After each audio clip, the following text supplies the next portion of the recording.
Welcome back, this RB Sensei. If you like this video at any point, like and comment. It's the only way we'll grow. Now let's get into this ridiculous nonsense.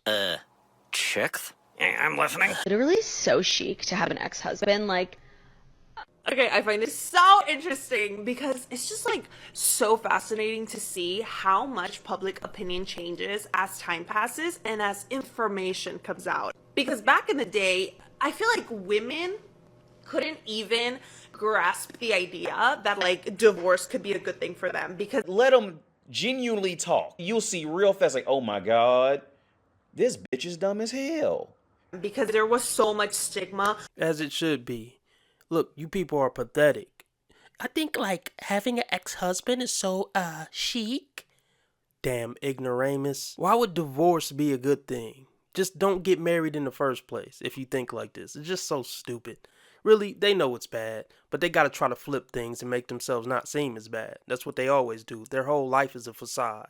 Their whole life is trying to convince people they aren't pieces of when they are. The makeup, the fake personalities, you know, just on and on and on. Around being like a woman in her late 20s and single and her being like spoiled goods or whatever. It's like if you're not chosen by your early 20s when you're impressionable, dumb, and insecure, then no one's gonna want you.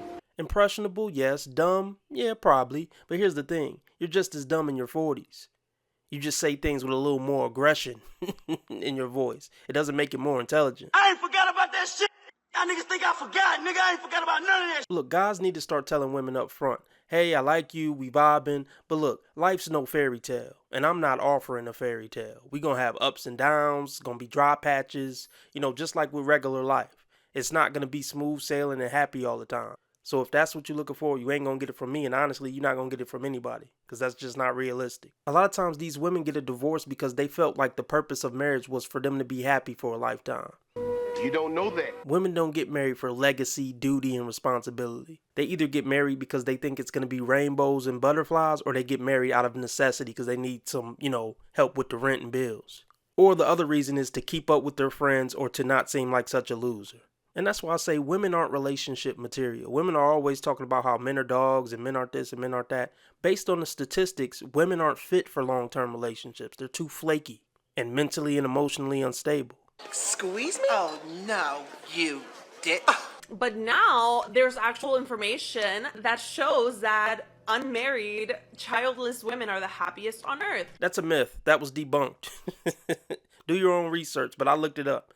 That is totally a myth. But they'll keep running with the myth, just like the whole wage gap thing. They'll keep running with it. They'll keep running with it, even though it's been disproven 1,000 times. It's very unfortunate. I don't think it's going to be fulfilling. There's so much more awareness towards male weaponized incompetence. And there's so many women on TikTok talking about how, damn, marriage is hard. I would not do this again. And if this marriage does not work, I would not get married again. I love to see it. This is what progress looks like. It's an evil world we live in. Cool, leave your husband and never get married again. What do you think is waiting for you on the other side? Financial struggle and mental illness and alcohol addiction. That's what's waiting for you. So yeah, that's a better life for you, I'm sure. So I was discussing dating with my stepmom, and I joked and said, you know what, the problem is I'm just very attracted to the conventionally attractive man that most other people agree is attractive. I thought she would laugh. No.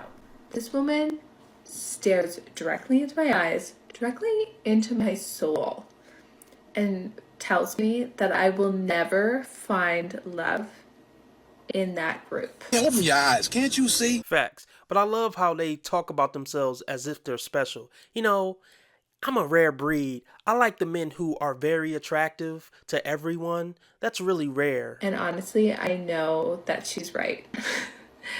And yet, I'm not quite sure how to break the habit. Women will continue to only hook up with the top 10% of men because there is literally no reason for them to mess with anybody else. The most handsome man I had ever seen in my life, and I decided that he needed to be mine. So he drops her off and tells her it's not him, it's her. I can feel him running through my veins.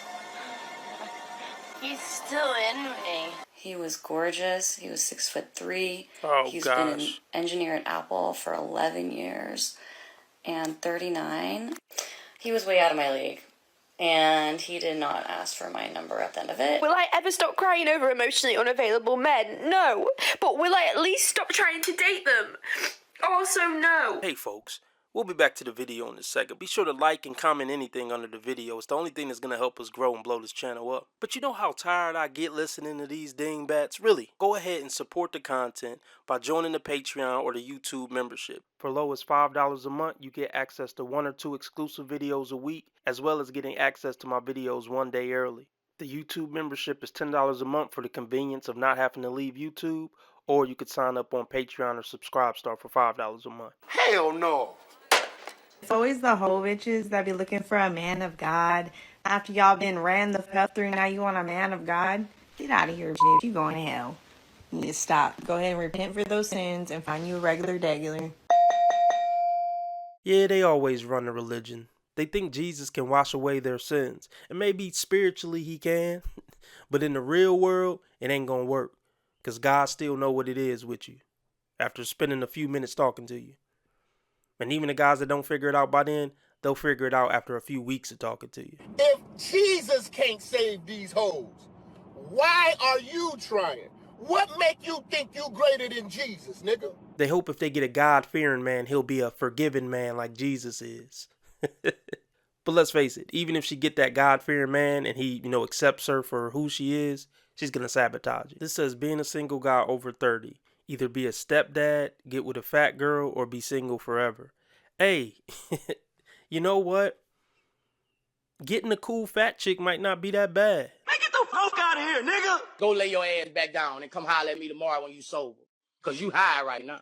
She could still be cute in the face. I would say go with the fat girl over the stepdad thing. A wholesome fat girl. It's a good chance the fat girl is going to be more humble.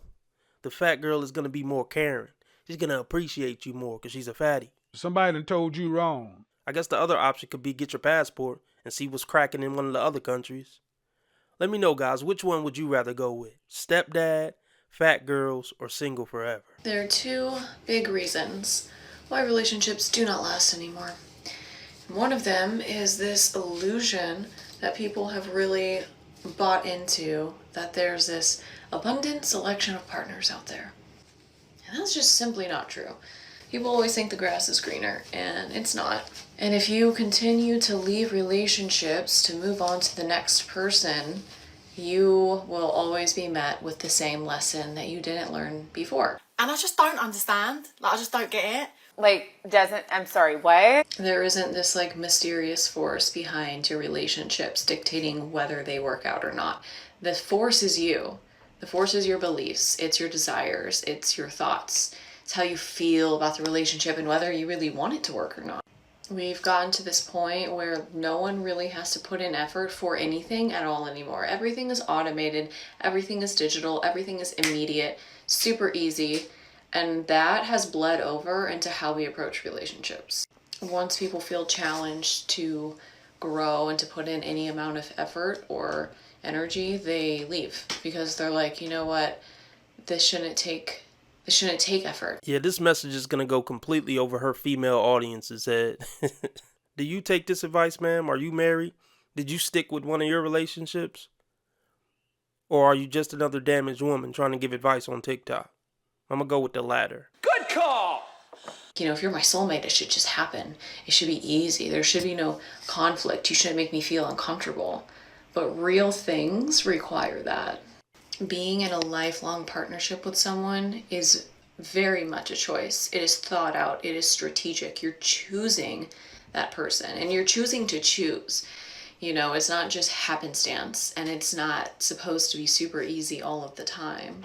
It requires not just love, but it requires honesty and respect, a willingness to listen. Unfortunately, women learn all this when it's way too late.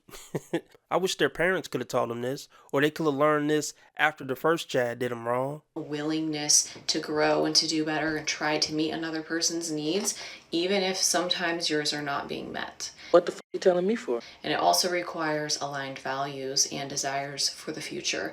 That's a huge one, and a lot of people don't consider that. They just go based off of chemistry, and chemistry is great, but a lasting, lifelong partner requires a lot more than that. Look at her. She's still running off at the mall. These types of relationships require both people to be able to withstand the very many versions of the other person that they're going to be met with throughout their life. And a lot of people can't handle that. And the second thing is